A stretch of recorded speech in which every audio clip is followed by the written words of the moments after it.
Здравейте! Това е урок за качване на информация в административната част на сайта Dani.em.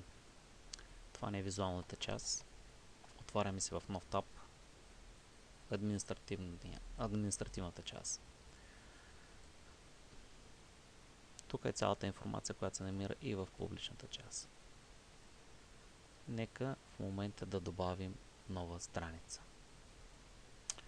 Новата страница, ето ги всичките ни страници. Отиваме на бутона нова. Новата страница ще кръстим тест. Текста, който ще публикуваме тук, предварително сме си го отворили в Word документ. Копираме го и пействаме.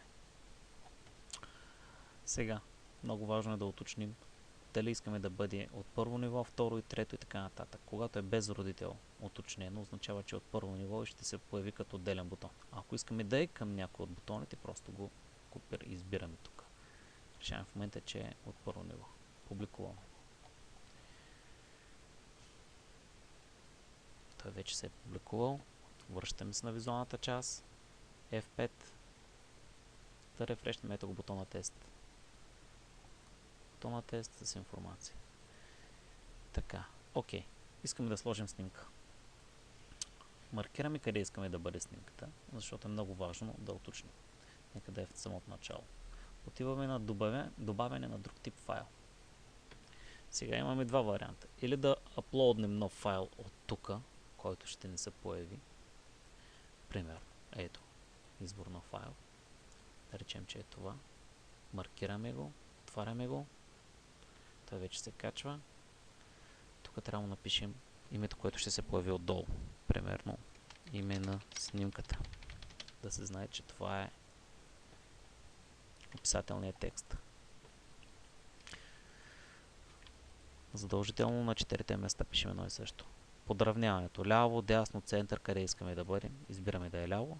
Малко по-надолу пише Insert into Page, син бутон, който натискаме. Окей, вече снимката се е появила тук. Обновяваме го. Така, връщаме се на визуалната част. Рефрешваме с F5. Ето е снимката ни тук. Решаваме, че искаме да сложим и PDF файл. Сега, за PDF файла първо трябва да бъде качен, но той се качва по малко по-различен начин. Отиваме на файлове. Качване. Тук пише избор на файлове. Отиваме и избираме си кой ще ни е файла. Казвам, че това е PDF файла влажност. Да. Така, той се качва. Влажност PDF. Окей. Нищо повече не правим тук.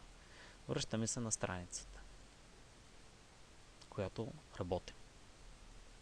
Като кликнем на страница, се подзареждат всички страници. Отиваме на нашата тест. Редактиране. Отиваме на редактиране. Хоп. Избираме къде в текста искаме да се появи информацията на нашия PDF. Да речем, че е тук. Хоп. Маркираме си местенцето. Отиваме пак на добавяне на друг тип файл. Просто си избираме PDF-а, който вече сме качили. Той е кръстен влажност PDF. Тук задължително уточняваме как искаме какво да пише на самата ни страница. Примерно, прочети повече. Да кажем. Маркираме го и както споменах, трябва да се копира навсякъде. И малко по-надолу бутона Insert into Page.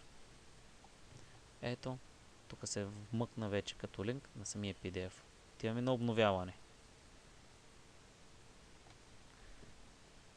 Връщаме се на визуалната част. Refresh F5. И ето къде излезе. Ще го маркирам да се види прочети повече. Кликаме на него да го видим дали се зарежда коректно. Окей. Ето, той се зарежда коректно. И това е цялото ни обучение в случая за качване и създаване на нова страница.